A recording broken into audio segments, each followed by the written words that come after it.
ഇന്ന് രണ്ടാം ഓണമാണ്. അപ്പോൾ ഇന്ന് രാവിലെ ഞങ്ങളെല്ലാവരും കുളിച്ചൊരുങ്ങിയതാ എൻ്റെ വീട്ടിലോട്ട് പോവുകയാണ്. ഇന്ന് രണ്ടാം ഓണം ഞങ്ങളുടെ വീട്ടിലാണ് ആഘോഷിക്കുന്നത്. അപ്പോൾ രാവിലെ തന്നെ കുളിയും തേവാരവും ഒക്കെ കഴിഞ്ഞ് ഞങ്ങൾ പോവാനായിട്ട് റെഡിയായി. ഇതാണ് എനിക്ക് അമ്മ വാങ്ങിക്കൊണ്ടുവന്ന ഓണക്കോടി. അപ്പോൾ അതൊക്കെ ഇട്ടാണ് പോകാനായിട്ട് ഇറങ്ങണത്.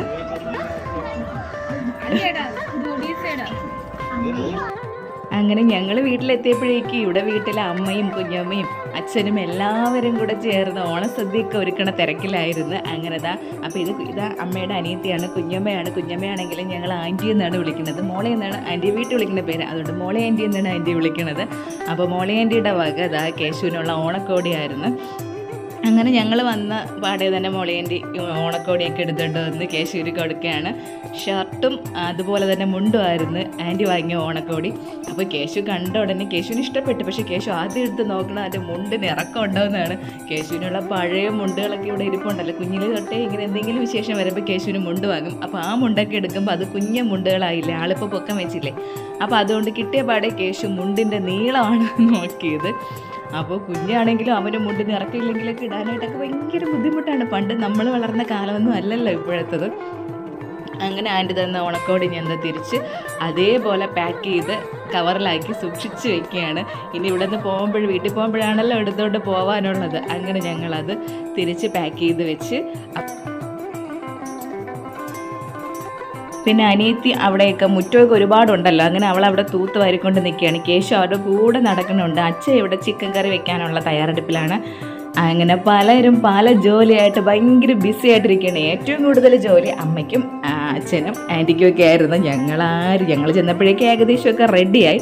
ആ ഭാഗത്തോട്ടേ പോയില്ല, ചുമ്മാ ഒന്ന് തൂക്കണം കാരണം അതൊക്കെ മാത്രമേ ഉണ്ടായിരുന്നുള്ളൂ. വാവച്ചിതും ആൻറ്റിയുടെ മോളാണ്, അവൾ കാപ്പി കുടിച്ചുകൊണ്ടിരിക്കുകയാണ്. അവർ ഇന്നലെ രാത്രി ഇങ്ങ് വന്നിട്ടുണ്ടായിരുന്നു. അങ്ങനെ ഞാനും അവിടെ ഒന്ന് തൂത്ത് വാരിയിട്ട് അടുക്കളയും ആ ഒരു ഭാഗമൊക്കെ മാത്രം, അല്ലാണ്ട് ഒരു ജോലി ചെയ്യാനായിട്ട് അടുക്കളയിൽ കയറിയില്ല. അപ്പോൾ ഞങ്ങളൊക്കെ പറയണത് ഞങ്ങൾ വീട്ടിൽ ജോലി ചെയ്ത് തളർന്നല്ലേ ഇങ്ങോട്ട് വരണത്, അപ്പോൾ ബാക്കി ഇവിടെ വരുമ്പോൾ ഞങ്ങൾക്ക് റെസ്റ്റാണ്. അങ്ങനെ തൂക്കലും വാരലും അങ്ങനെയുള്ള ചെറിയ ചെറിയ പണികൾ മാത്രമേ ഞങ്ങൾ ചെയ്യുള്ളൂ എന്ന് പറഞ്ഞുകൊണ്ട് നിന്നപ്പോൾ അവർ ചോദിക്കുന്നു, നിനക്ക് ഈ വീട്ടിൽ എന്താണ് നിങ്ങൾ ഈ പറയണ മല മറിക്കുന്ന ജോലി? ഞങ്ങളുടെ വീട്ടിൽ പിന്നെ നമ്മളിവിടെ വെറുതെ ഇരിക്കുകയില്ല, അതിനുശേഷമാണ് നിങ്ങൾ വരുമ്പോഴേക്കും നമ്മൾ ഈ ജോലി ചെയ്യണത്. അതൊക്കെ പറഞ്ഞാലും എല്ലാവർക്കും സ്വന്തം വീട്ടിൽ പോകുമ്പോഴേക്ക് കൈയും കാലും ആടാൻ ഒത്തിരി ബുദ്ധിമുട്ടാണല്ലോ. പിന്നെ അറിയാമല്ലോ എല്ലാവരും കൂടെ ഒത്തുകൂടുമ്പോഴുള്ള ആ ഒരു ഓളവും താളവും ഒക്കെ, പ്രത്യേകിച്ച് ഈ ഓണത്തിന് അങ്ങനെയൊക്കെയുള്ള എന്തെങ്കിലും കാര്യങ്ങൾ വരുമ്പോഴാണ് എല്ലാവരും ഒത്തുകൂടണത്. അപ്പോൾ പിന്നെ ഭയങ്കര രസമായിരിക്കും. പണ്ട് ഇതുപോലെ തന്നെയായിരുന്നു ഞങ്ങളുടെ വീട്ടിൽ. ഇപ്പോൾ വാവയും എൻ്റെ മോളേൻ്റെ മക്കളാണ് വാവയും വാവച്ചൊക്കെ. അപ്പോൾ ഞങ്ങൾ എല്ലാ പ്രാവശ്യം അവർ വീട്ടിൽ വരണ സമയത്താണ് ഞങ്ങൾ പിന്നെ ഭയങ്കര രസമാണ്. രാത്രിയായ ഉറക്കവും എന്തെങ്കിലും പറച്ചിലും ചിരിയും ഒരു മേളമായിരിക്കും. അവരിൽ നിന്നൊക്കെ ഇങ്ങനെ വഴക്ക് കേട്ടുകൊണ്ടിരിക്കും. ചിരിക്കാതെ കിടന്ന് ഉറങ്ങി പിള്ളേരെന്ന് പറയും. എന്നാലും നമ്മൾ കൂടുമ്പോഴേക്കും അങ്ങനെയാണല്ലോ. അപ്പോൾ അതാ ആദിയും എണീച്ചിട്ടുണ്ട്. ആദിയും കേശുവും കൂടെ അവിടെ കാടോട്ടമായിരുന്നു. വിളിച്ച് ഞങ്ങളുടെ തൊണ്ട പോയി. അങ്ങനെ ഓടി അവിടെ മൊത്തം ചരലും ഇങ്ങനെ സ്ലോപ്പ് ഒക്കെ ആയതുകൊണ്ട് ഞങ്ങൾക്ക് പേടിയാണ് ഓടി വീഴുമെന്ന്. അപ്പോഴേക്കും ഇതാ വാവയും എത്തിയിട്ടുണ്ട്, വാവയും ഫാമിലിയും എത്തി. അങ്ങനെ ഏകദേശം എല്ലാവരും എത്തിയിട്ടുണ്ട്. അപ്പോൾ വീട്ടിൽ നിന്ന് അമ്മയും നാത്തൂമാരും ഒക്കെ ഉച്ചയ്ക്ക് ശേഷമേ അങ്ങോട്ട് വരുള്ളൂ. അപ്പോൾ പിള്ളേർ സെറ്റ് എല്ലാവരും കൂടെ കൂടിയപ്പോഴേക്ക് അവർക്ക് അവിടെ കളിയും അവരുടേതായ ഒരു ലോകമായിരുന്നു. പാവം എൻ്റെ അച്ഛനും അമ്മയും അവിടെ ജോലി ചെയ്യുന്നത് കണ്ടില്ലേ, രണ്ടുപേർക്കും നിന്ന് തിരിയാൻ പറ്റാത്ത അത്രയും ജോലിയായിരുന്നു. അച്ഛനെ സംബന്ധിച്ചിടത്തോളം എല്ലാ കാര്യത്തിനും എന്ത് ജോലി ചെയ്യാനും അച്ഛനും കൂടെ കാണും. അല്ലാതെ അമ്മ മാത്രം ജോലി ചെയ്യാനായിട്ട് അങ്ങനെ ജോലി ചെയ്യാൻ അച്ഛൻ വിടില്ല. അച്ഛൻ എല്ലാത്തിനും സഹായിക്കാനായിട്ട് എന്ത് കാര്യത്തിനായിരുന്നാലും അച്ഛൻ കൂടെ തന്നെ കാണും. അങ്ങനെ പായസവും ചിക്കനും ഒക്കെ അവിടെ അച്ഛൻ വയ്ക്കുകയാണ്. അപ്പോൾ പിള്ളേർ സെറ്റ് എല്ലാവരും കൂടെ കൂടിയപ്പോഴേക്കും അവരുടെ ഒക്കെ പാട്ടും ബാക്കി പരിപാടികളായിരുന്നു അവിടെ.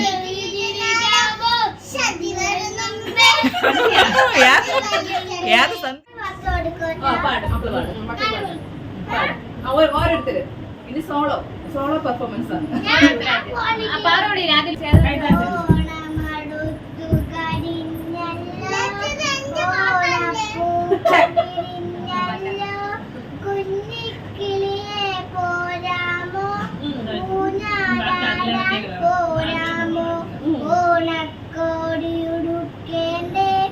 ഓണപ്പാട്ടുകൾ പാടേണ്ടേ, ഓണസദ്യ ഒരുക്കേണ്ടേ, ഓണത്തുമ്പി പോ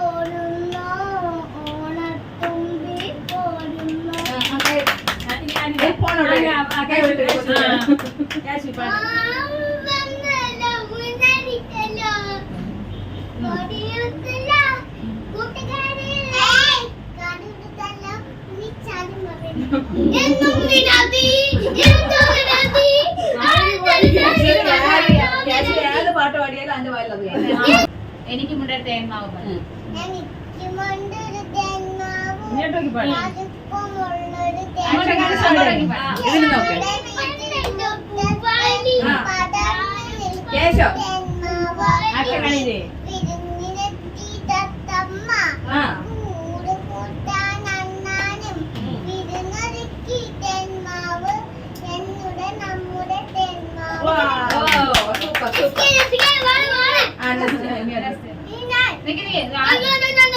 അപ്പോൾ കുട്ടിപ്പട്ടാളംസിൻ്റെ വക കലാപരിപാടികളാണ് ഇവിടെ നടന്നുകൊണ്ടിരിക്കുന്നത്. നല്ല രസമാണ് കേട്ടോ. പിള്ളേരെ കൂടെ ഇരുന്ന സമയം പോണത് അറിയേയില്ലെന്ന് പറയാമല്ലോ. അവരെന്ത് തെറ്റിച്ച് പാടിയാലും നമുക്കത് ഭയങ്കര രസമായിട്ട് തോന്നുകയും ചെയ്യും.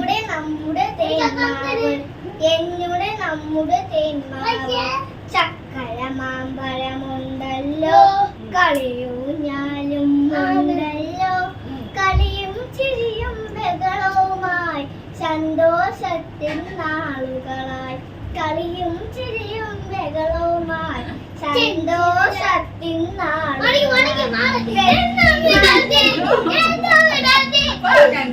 വെട്ടി മാറ്റാൻ വന്നവരെ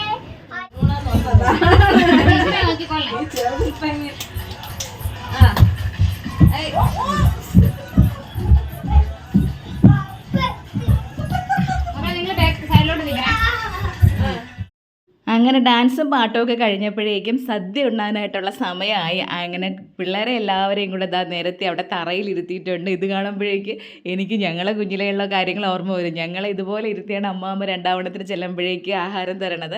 ഞങ്ങളെല്ലാവരും, ഞങ്ങളെ കുട്ടി പട്ടാളംസ് ഉണ്ടല്ലോ, അപ്പം നമ്മൾ ഇപ്പം അമ്മമാരായിട്ട് നിൽക്കണ നമ്മളെല്ലാവരെയും അങ്ങനെ നേരത്തെ തറയിലിരുത്തിയിട്ട് ഞങ്ങൾക്കായിരിക്കും ആദ്യം ആഹാരം തരണത്, സദ്യയൊക്കെ തരണത്.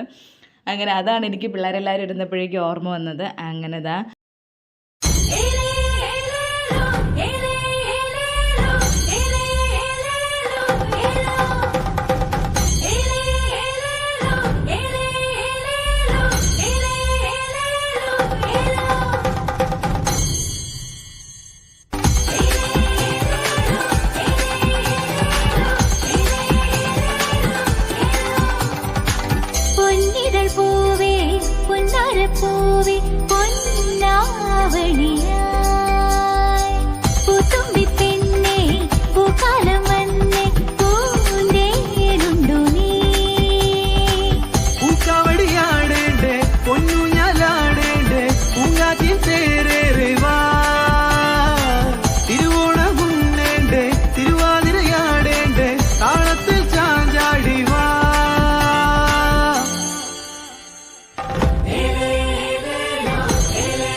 അങ്ങനെ സദ്യവട്ടങ്ങളൊക്കെ കഴിഞ്ഞിട്ട് പിന്നെ ഇവിടെ കളികളാണ്. ആദ്യം പിള്ളേരുടെ കളികളായിരുന്നു വെച്ചത്. ആദ്യം ഉറിയടി എന്ന് പറയാൻ പറ്റില്ല, കലമടി മത്സരമായിരുന്നു. അപ്പോൾ ഇവർക്ക് അറിഞ്ഞൂടല്ലോ അത് എങ്ങനെയാണെന്ന്. അപ്പോൾ ഞങ്ങളിങ്ങനെ അത് കെട്ടി കാണിച്ചു കൊടുക്കുകയാണ്. ഇങ്ങനെ കണ്ണൊക്കെ കെട്ടിയിട്ട് വേണം അങ്ങനെ കലം അടി മത്സരം നടക്കാനായിട്ട്. പിന്നെ പിള്ളേർക്ക് കുറച്ച് ബുദ്ധിമുട്ടുണ്ടായിരുന്നു, കണ്ണ് കെട്ടി പോകാനായിട്ടുള്ള ഒരു ബുദ്ധിമുട്ട്. എന്നാൽ നിങ്ങളിത് കളിക്കേണ്ടടേ എന്ന് പറഞ്ഞാൽ അവർ കേൾക്കത്തുമില്ല, നമുക്ക് കളിച്ചേ പറ്റുള്ളൂ എന്നും പറഞ്ഞ് അവിടെ അതിനുള്ള ഒരു ബഹളമായിരുന്നു.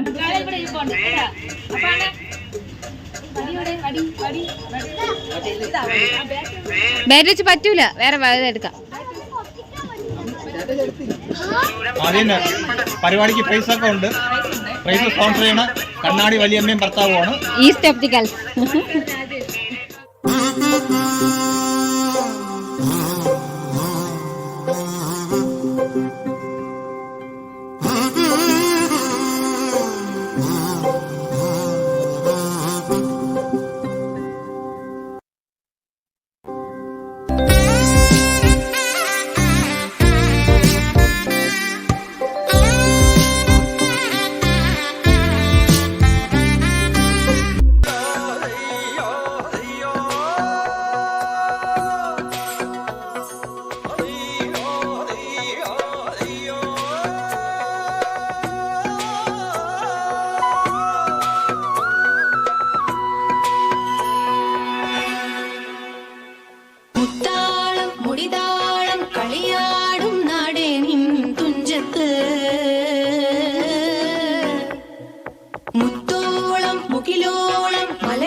പാട്ടീണം മൈലാഞ്ചി പാട്ടിനഴകൊടു കൂട്ടുകൂടും നേരം നല്ലോണം നമ്മൾ കോണം മിന്നൽ പൂരം തുടിതാളം മഴയുടെ നേരം നീണ്ടു നിൽക്കും നരപനതാളം പരിചകളുടെ നീരുളി നേരം നെഞ്ചിനു താളം നിലവിനു നേരം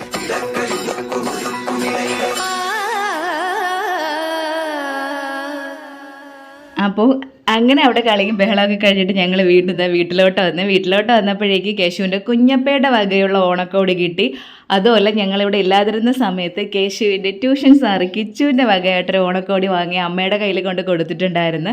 അപ്പോൾ കേശുവിന് ഒരുപാട് ഓണക്കോടികളായി. ഇതായിരുന്നു കുഞ്ഞപ്പയുടെ വകയായിട്ടുള്ള ഓണക്കോടി, ഇതാണ് കിച്ചുവിൻ്റെ വകയായിട്ടുള്ള ഓണക്കോടി. അങ്ങനെ ഓണക്കോടികളുടെ ഒരു പ്രവാഹം, എന്നൊരു പ്രളയം തന്നെ നടക്കുകയാണ് കേശുവിനായിരുന്ന ഓണം എന്ന് വേണമെങ്കിൽ പറയാം. അത്രയ്ക്ക് ഒരുപാട് ഓണക്കോടി മോന് കിട്ടി. അപ്പോൾ ഇനി ഇതൊക്കെ കണ്ട് ഇതൊക്കെ എടുത്ത് ഇതിനെല്ലാം പാക്ക് ചെയ്ത് അടുക്കി വെക്കണതല്ലേ ഇനി ഏറ്റവും വലിയ പാടല്ല. അവിടെ കിടക്കുകയാണ്. അപ്പോൾ കുറച്ചൊക്കെ 1-2 ഓണക്കോടി കേശു ഇട്ടും കഴിഞ്ഞ് അങ്ങനെ അത് കഴിഞ്ഞ് വീണ്ടും ഞങ്ങളിതാ ഇങ്ങോട്ട് വന്ന് അപ്പോൾ അമ്മയും നാത്തൂമാരും എല്ലാവരും കൂടെ ചേർന്നാണ് വീണ്ടും വീട്ടിലോട്ട് പോയത്. അപ്പോൾ ഞങ്ങൾ എത്തും മുമ്പ് അവരവിടെ ആഹാരമൊക്കെ കഴിച്ച് അവിടെ ഇരിക്കുകയാണ്. ഇനി നമ്മുടെ അടുത്ത കളി ഇവിടെ നടക്കുകയാണ്.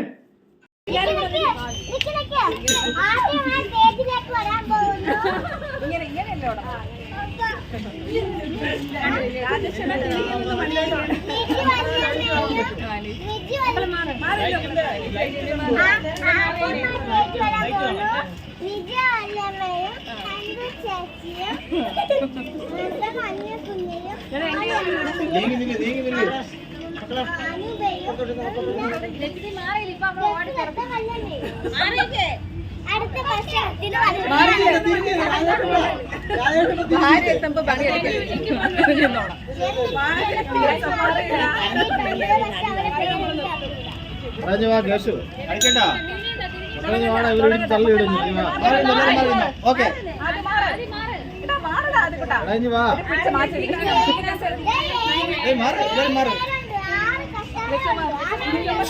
അടി കമ്പനി ഓക്കെ കൊണ്ടുപോ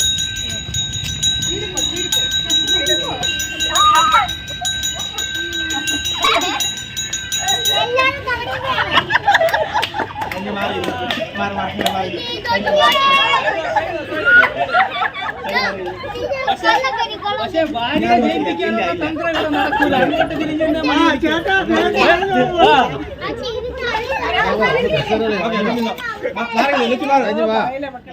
ഇപ്പം സന്ധ്യയായി. ബാക്കി നമ്മൾ ഈ ഓണക്കളികളെല്ലാം സന്ധ്യയ്ക്കാണ് വെച്ചത്. അങ്ങനെ ഞങ്ങൾ ആദ്യം ഞങ്ങളുടെ കസേര കളിയായിരുന്നു. ഇനി കൊച്ചു പിള്ളേരുടേത് നടത്തണം. അവരുടെ നടത്തുമ്പോഴാണ് ഒരാൾ തോക്കുമ്പോഴേക്ക് കരഞ്ഞോണ്ടോടും. അവർക്കറിയില്ലല്ലോ എല്ലാവർക്കും ജയിക്കണം, അതാണ് അവരുടെ വിഷയം. അങ്ങനെ ഞങ്ങളിതാ അടുത്തതായിട്ട് ഒരു റൗണ്ട് കഴിഞ്ഞ് 1-2 റൗണ്ട് കഴിഞ്ഞ് അടുത്തതാ വീണ്ടും കസേര കളി ഇവിടെ നടന്നുകൊണ്ടിരിക്കുകയാണ്.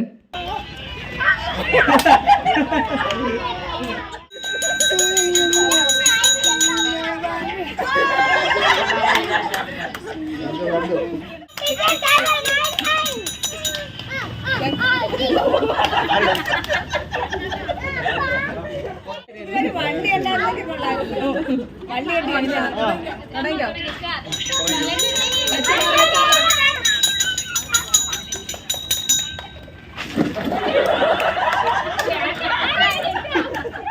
അങ്ങനെ അത് പെണ്ണുങ്ങളുടെയും ആണുങ്ങളുടെയൊക്കെ കസേര കളി കഴിഞ്ഞ് ഇനി അടുത്ത് നമ്മൾ ലെമൺ ആൻഡ് സ്പൂണൊക്കെയാണ് വെച്ചത്. ഇനി പിള്ളേർ സെറ്റിൻ്റെത് വേണമല്ലോ കസേര കളി. നമ്മൾ ആദ്യം അവരുടെ കസേര കളി വേണ്ടാന്ന് വിചാരിച്ച് ഒന്നാമത് കുഞ്ഞൻ കസേരകളില്ല, എല്ലാം വലുതാണ്. അവരിങ്ങനെ ചാടി ഓടി ഇരിക്കാൻ സമയത്തായിട്ട് താഴെ വീണാലോ എന്നൊരു പേടിയായിരുന്നു. പക്ഷേ പിള്ളേർ ഭയങ്കര കരച്ചില്ല, അവർക്കും വേണം, നിങ്ങളൊക്കെ കളിച്ചല്ലോ അപ്പം ഞങ്ങൾക്കും കസേര കളി വേണമെന്ന്.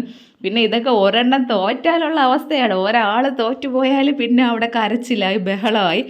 എന്നാലും സാരമില്ല, അവരുടെ ഒരു ആഗ്രഹമല്ലേ, നമ്മളെല്ലാവരും വട്ടം ചുറ്റും നിൽപ്പുണ്ടല്ലോ എന്ന് വിചാരിച്ചിട്ട് കസേരകളൊക്കെ എടുത്തിട്ട് ഇനി അവരുടെ കസേര കളിയും കൂടെ നടത്താനുണ്ട്.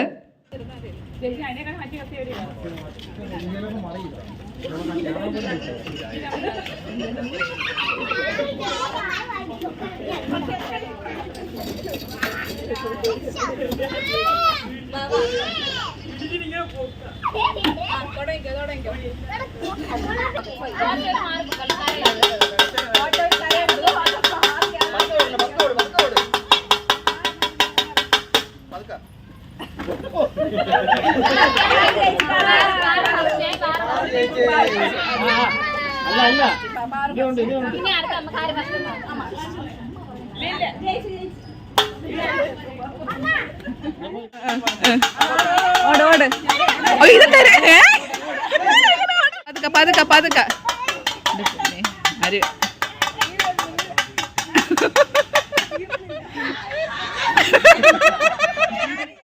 അങ്ങനെ അതായിരുന്നു അവരുടെ കസേര കളി. ഒരുപാട് ചിരിച്ച ദിവസമായിരുന്നു. ചിരിച്ച് മനുഷ്യൻ്റെ ഊപ്പാട് വന്ന ദിവസം കൂടെ ആയിരുന്നു. പിള്ളേരുടെ കസേര കളി ഓട്ടം കണ്ടില്ല, അവർക്ക് അറിഞ്ഞൂട്ട്, പക്ഷേ എങ്ങനെയെങ്കിലും അവർക്ക് കളിക്കണം, അത് മാത്രമേ അവർക്ക് ഉണ്ടായിരുന്നുള്ളൂ. അടുത്ത് ഇനി നമ്മുടെ വലിയവരുടെ ലെമൺ ആൻഡ് സ്പൂൺ മത്സരമാണ് നടക്കാനായിട്ട് പോണത്.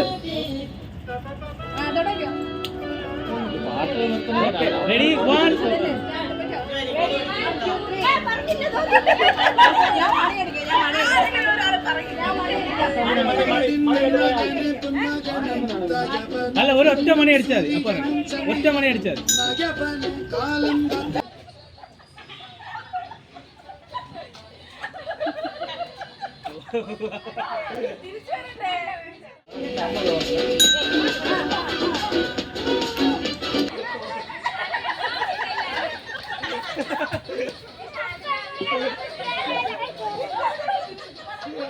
നമുക്ക് 6 പേർക്ക് നിൽക്കാനുള്ള സ്പേസ് ഇല്ലാത്തതുകൊണ്ട് 3 പേര് വെച്ചാണ് നമ്മൾ ലെമൺ ആൻഡ് സ്പൂൺ കളിച്ചത്. അത് കഴിഞ്ഞിട്ട് അത് രണ്ടിലും കൂടെ ജയിച്ചത് ഇരട്ടകളായിരുന്നു. മോളേൻ്റെ മക്കൾ അവർ രണ്ടുപേരും ഇരട്ടകളാണ്. കാണാൻ ഒരു സമയമില്ലെങ്കിലും ഇരട്ടകളാണ് രണ്ടുപേരും. അപ്പോൾ ഇരട്ടകളാണ് രണ്ടുപേരും എന്നല്ല, ഇരട്ട പിള്ളേരാണ്. അങ്ങനെ ഇനി അവർ ഇരട്ടകളുടെ മത്സരമായിരുന്നു ലാസ്റ്റ് നടന്നത്. അപ്പോൾ അതുമൊക്കെ കഴിഞ്ഞിട്ട് ഇനി ഇതാ കുട്ടിപ്പട്ടാളംസിൻ്റെ ലെമൺ ആൻഡ് സ്പൂണാണ് നടക്കുന്നത്.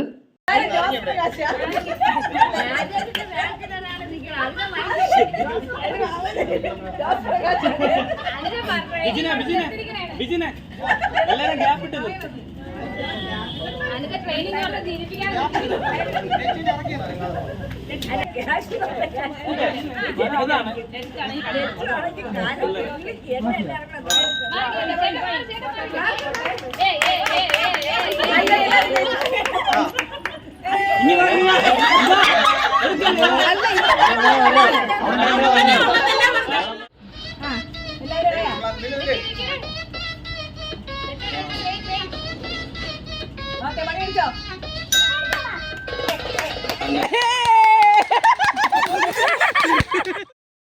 അങ്ങനെ ലെമൺ ആൻഡ് സ്പൂണും ഒക്കെ കഴിഞ്ഞിട്ട് അടുത്ത പാസിംഗ് ദ പാഴ്സലാണ്. അപ്പോൾ പിള്ളേരാണ് ആദ്യം കളിച്ചു തുടങ്ങിയത്.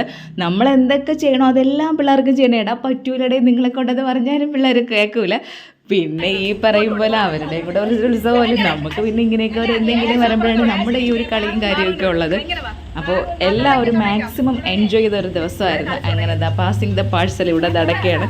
നേരത്തെ കണ്ടില്ലേ, ആരെങ്കിലും ഔട്ടാവുമെങ്കിൽ അവർ കരഞ്ഞ് നിലവിളിച്ചുകൊണ്ട് പോകും. പിന്നെ അവരെ സമാധാനപ്പെടുത്തി അങ്ങനെയല്ല ഇങ്ങനെയല്ല എന്നൊക്കെ പറഞ്ഞു വേണം കൊണ്ടുവരാനായിട്ട്. ആർക്കും തോൽക്കാനായിട്ട് വയ്യല്ലോ, പിള്ളേരല്ലേ, അവർക്ക് അറിഞ്ഞൂടെ. തോക്കുമ്പോഴേക്ക് ബാക്കിയുള്ള 3 ഒരാൾ തോറ്റാലും ബാക്കിയുള്ള 3 കൂടെ കിടന്ന് ചിരിക്കും. അപ്പോഴാണ് അവർക്ക് അത് ദേഷ്യം വരും. അതാണ് ഇവിടെ സംഭവിച്ചുകൊണ്ടിരിക്കുന്നത്. അയ്യോ, അങ്ങനെ പിന്നെ ആ ഒരു മേളമൊക്കെ കഴിഞ്ഞിട്ട് പിന്നെ നമ്മൾ വലിയവരുടെ എല്ലാവരും കൂടെ ചേർന്ന് നിന്നുള്ള പാസിംഗ് ദ പാഴ്സലായിരുന്നു അടുത്തുണ്ടായിരുന്നത്. അങ്ങനെ കുട്ടിപ്പട്ടാളംസിൻ്റെ ഏകദേശം ഇവിടെ തീരാറായി. അപ്പോൾ ആദ്യം നടത്തിയപ്പോഴേക്കും ആദ്യം പിള്ളേർ കയ്യിൽ വാങ്ങൂല. കയ്യിൽ വാങ്ങണവർ ഇത് മണിയടിച്ച് തീരുമ്പോഴേക്ക് ഔട്ടാവുമെന്ന് പറഞ്ഞപ്പോഴേക്കും വരില്ല. അപ്പോൾ ഇത് ലച്ച് ഔട്ടായപ്പോൾ ലച്ച് കരഞ്ഞുകൊണ്ട് പോകണുണ്ട്. ഇതാണ് അവസ്ഥ. അങ്ങനെ അതൊക്കെ ഒരുവിധം കഴിഞ്ഞ് പിള്ളേരുടെ സെറ്റൊക്കെ എല്ലാം ഒരുവിധം കഴിഞ്ഞ് ഞങ്ങൾ എന്തെന്ന് വെച്ചാൽ ആരാണോ ആദ്യം തോക്കണത് അവർ ഞങ്ങൾ പറയും ജയിച്ചെന്ന്. ഇപ്പോൾ കേശു ജയിച്ചല്ലേ, ലച്ചു ജയിച്ചെന്ന് പറയും. അത് കേൾക്കുമ്പോൾ ബാക്കിയുള്ളവർ അപ്പോൾ ഞങ്ങൾ തോറ്റ. ഇതൊക്കെയാണ് നടന്നത്. അങ്ങനെ ലാസ്റ്റ് ഇനി വലിയവരുടെ പാസിംഗ് ദ പാഴ്സൽ മത്സരം നടക്കാൻ പോവുകയാണ്. അതിൽ നമ്മളെല്ലാവരും കൂടെ പാർട്ടിസിപ്പേറ്റ് ചെയ്താണ് നടത്തിയത്.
അങ്ങനെ അവിടുത്തെ കളിയും കാര്യങ്ങളൊക്കെ കഴിഞ്ഞ് തിരിച്ച് വീട്ടിൽ വന്നിട്ട് ഞങ്ങൾ ഇനി ഓണാഘോഷം കാണാൻ പോവുകയാണ്. ഓണാഘോഷം എന്ന് പറഞ്ഞാൽ എല്ലാ വർഷത്തെയും പോലെ വലിയ രീതിയിലുള്ള ഓണാഘോഷം കാര്യങ്ങളൊന്നുമില്ല. ചെറിയ രീതിയിലുള്ള ലൈറ്റും കാര്യങ്ങളൊക്കെ നിശാഗന്ധിയുടെ മ്യൂസിയത്തിൻ്റെ അവിടെ നിശാഗന്ധിയുടെ അവിടെയൊക്കെ ഒന്ന് സംഘടിപ്പിച്ചിട്ടുണ്ട്. പിന്നെ അവിടെ മാനവീയം വീതിയും അങ്ങനെയുള്ള കുറേ സംഭവങ്ങളുണ്ടായിരുന്നു. അങ്ങനെ ഞങ്ങൾ അങ്ങോട്ട് പോകാനായിട്ട് എല്ലാവരും ഉണ്ട്. അപ്പോൾ ഞങ്ങൾ 3 ആൾക്കാർ 3 കാറിലായിട്ടാണ് പോണത്, 3 ഫാമിലീസ്.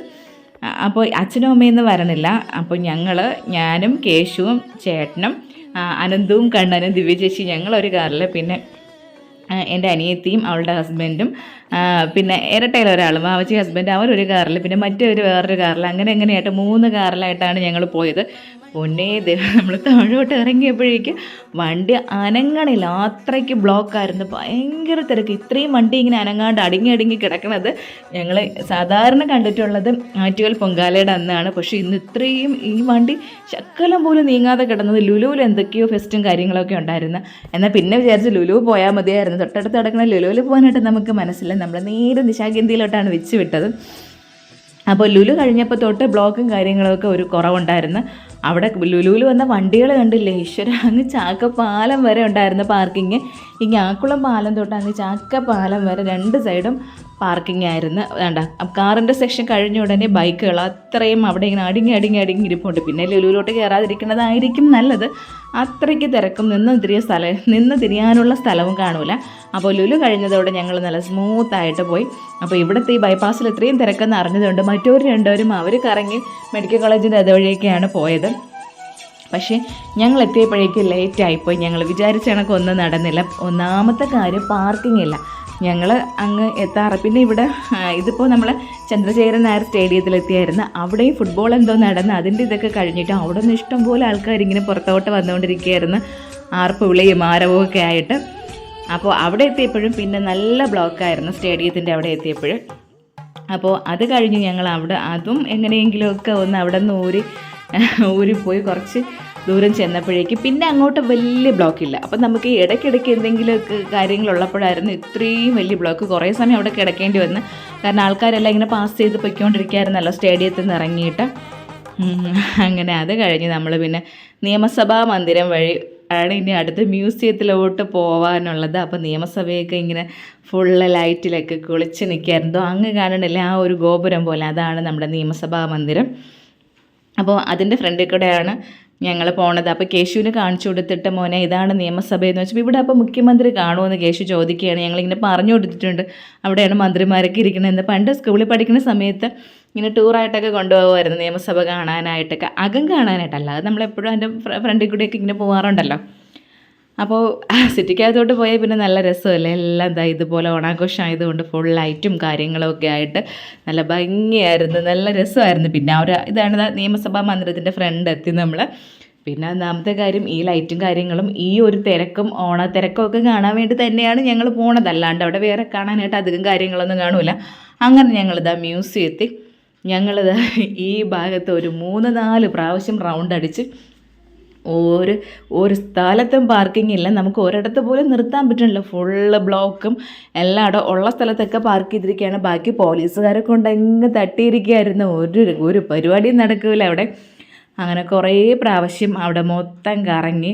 പിന്നെ വിചാരിച്ച ഇറങ്ങണ്ട തിരിച്ചു പോകാമെന്ന്. കാരണം നമുക്ക് പാർക്കിംഗ് ഇല്ല, പാർക്കിംഗ് ഉണ്ടെങ്കിൽ മാത്രമല്ലേ ഇറങ്ങാൻ പറ്റുള്ളൂ. എത്ര പ്രാവശ്യം ഞങ്ങളിതാ ഇത് തന്നെ റൗണ്ട് അടിച്ചെന്നറിയാമോ.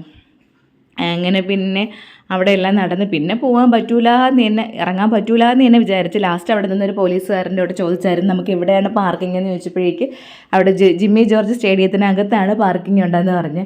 പിന്നെ വീണ്ടും ഞങ്ങൾ അതുവഴി കറങ്ങി മാനവീയം വീതി വഴിയൊക്കെ കറങ്ങി വീണ്ടും അങ്ങ് പോയപ്പോഴേക്ക് ഞങ്ങൾ വിളിച്ച് അവരോട് പറഞ്ഞായിരുന്നു അവിടെ ജിമ്മി ജോർജ് സ്റ്റേഡിയത്തിനകത്താണ് പാർക്കിംഗ് എന്ന്. അപ്പോൾ അവർക്ക് 2 പേർക്ക് പാർക്കിംഗ് കിട്ടി, പിന്നെ നമുക്ക് കിട്ടിയില്ല. പിന്നെ അവസാനം ഞങ്ങൾ അതിനകത്തോട്ട് കയറേണ്ട, സ്റ്റേഡിയത്തിനകത്ത് കയറേണ്ട ആ റോഡ് ഫ്രണ്ട് നൂരെന്ന് പറഞ്ഞാൽ നേരെ അങ്ങ് പോയാൽ അങ്ങ് അറ്റത്ത് പാർക്കിംഗ് ഉണ്ടെന്ന് അവർ പറഞ്ഞ് അവർക്കും അവിടെ നിന്നാണ് കിട്ടിയതെന്ന് പറഞ്ഞ് അങ്ങനെ ഒരു വിധം നമുക്ക് പാർക്കിംഗ് കിട്ടി.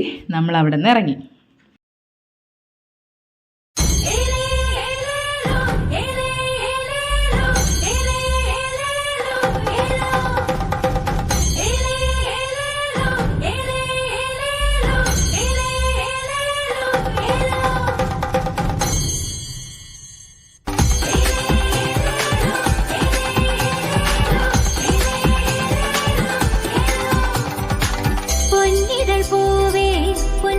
പൂവേ പൊന്നാവണിയായി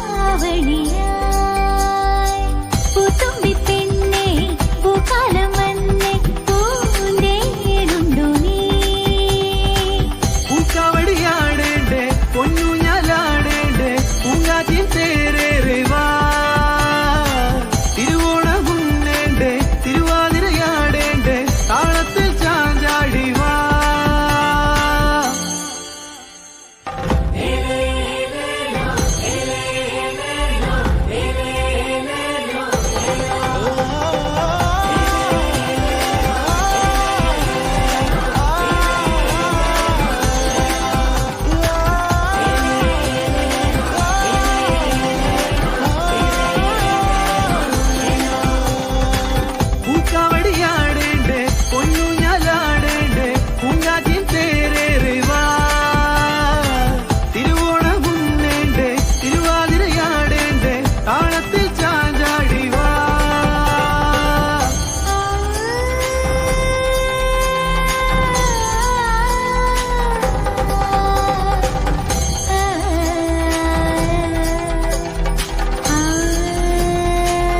ഓണം കൂട്ടായ്മയുടെ അകത്ത് നമുക്ക് കയറാൻ പറ്റുമായിരുന്നു. പക്ഷേ ഞങ്ങൾ ചെന്നപ്പോൾ 10:30 മണി കഴിഞ്ഞ് 10:30 വരെ അവിടെ ടിക്കറ്റ് കൊടുക്കുള്ളായിരുന്നു. പിന്നെ അവിടെ ഒന്നും കാണാനായിട്ടൊന്നും പറ്റിയില്ല.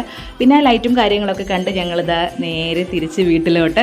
ഇതൊക്കെയായിരുന്നു ഞങ്ങളുടെ ഈ വർഷത്തെ ഓണാഘോഷങ്ങളെല്ലാം. അപ്പോൾ ഞങ്ങളുടെ വീഡിയോ ഇഷ്ടമായാൽ ലൈക്ക് ചെയ്യുക, ഇഷ്ടമായില്ലെങ്കിൽ ഡിസ്ലൈക്ക് ചെയ്യുക. പിന്നെ നിങ്ങളിത് കാണുന്നത് FBയിലാണെങ്കിൽ എൻ്റെ പേജ് ഒന്ന് ഫോളോ ചെയ്യണം. അല്ല യൂട്യൂബിലാണെങ്കിൽ ചാനലൊന്ന് സബ്സ്ക്രൈബ് ചെയ്യാനായിട്ട് മറക്കരുത്. പുതിയ വീഡിയോയും പുതിയ ഒത്തിരി വിശേഷങ്ങളായിട്ട് നമുക്ക് വീണ്ടും കാണാം.